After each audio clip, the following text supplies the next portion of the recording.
Bugungi suddan xabari bor qatnashganlar bo'lsa kerak. Menga advokatlar ovozlarini, boshqalarini holat tushuntirib berdi.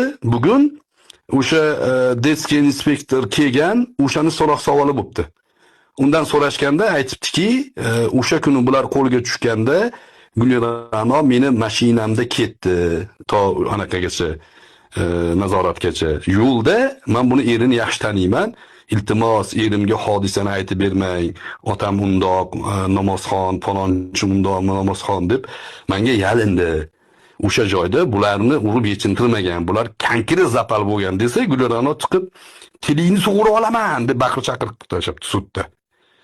Bu hodisalar o'sha bizni shubhalarimizni oydinlatyapti-da.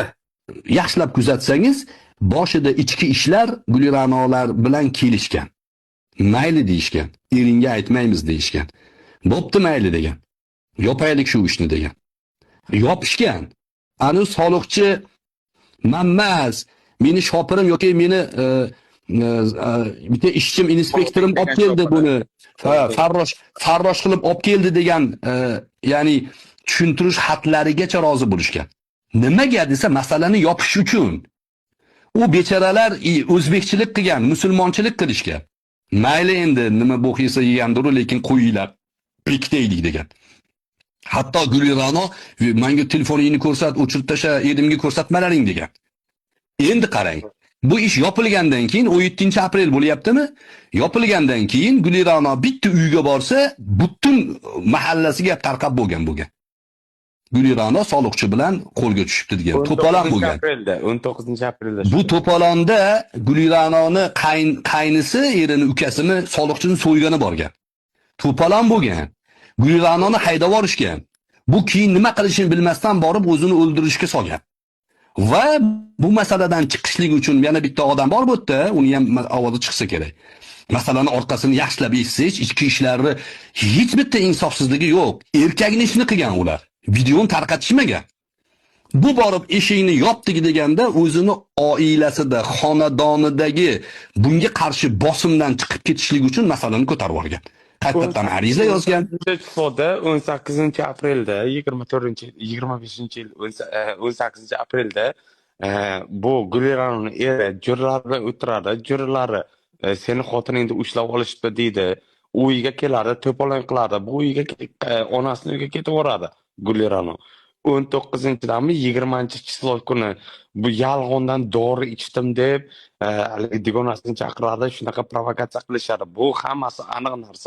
Shuni aytyapman. Men ichki ishlar haqida gapirayotgandim. Ichki ishlarni o'sha operativ harakati har bir o'zbek fuqarosi uchun kerak, do'stlar.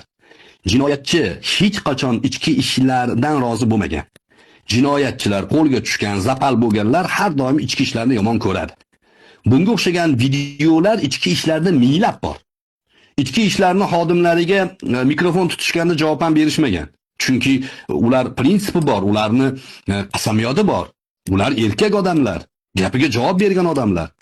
Mayli deb turishavergan, qamalib ketguncha. Qamalguncha ham video chiqmagan. Qamalib hamma narsa bo'lgandan keyin videoni kimdir chiqarib olgan. Buni ham menimcha topishsa hali bu dunyoda topilar, bo'lmasa qiyomatda hali ko'ramiz, basharasi ochiladi uni ham. Tarqatganlar ham ichki ishlar emas. Chunki 9 ta xodim bo'yicha hozir kiritilgan ayblov rad etilgan. Nimaga rad etilgan? Ularda videoni tarqatganlik isboti yo'q. Kim tarqatgan bo'lsa, o'shanga jinoiy ish ochilgan. 9 tadan hali isbotlangani yo'q. Shuning uchun do'stlar, masalaning ikkinchi tomonini gapirganda ichki ishlar tarafini olyapti, davlat tarafini olyapti degan propagandaga aldanmanglar. Davlat siz bilan man.